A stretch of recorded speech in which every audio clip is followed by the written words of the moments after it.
And that's the title we named this podcast is more or less is very related to what the subtitle of that book is going to be. You're miles apart Yeah. and still love each other. Now what?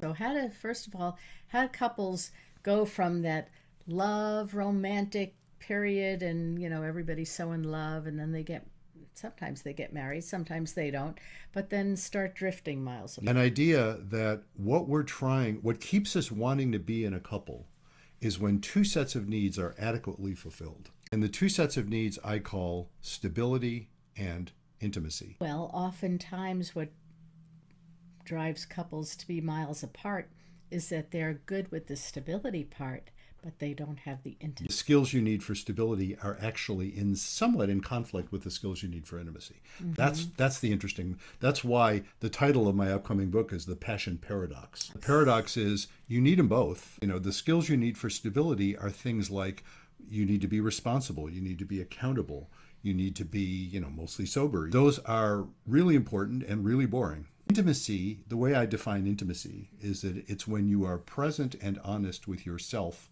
and each other.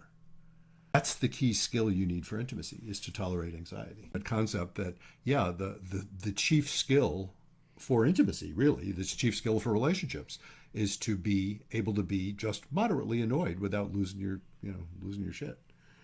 So that concept, when you realize you have to be able to tolerate that anxiety, deal with the annoyances without freaking out, those are the skills that let intimacy continue to be possible because you're willing to take those risks. It's more like little failures of connection that add up over time. You're just a person like I am. Maybe we're not stupid. In fact, I start with the assumption that neither you nor your partner are any of the above. You're not crazy, you're not evil, you're not stupid.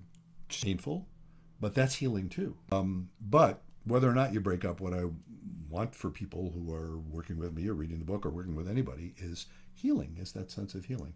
Be kind, don't panic, and have faith.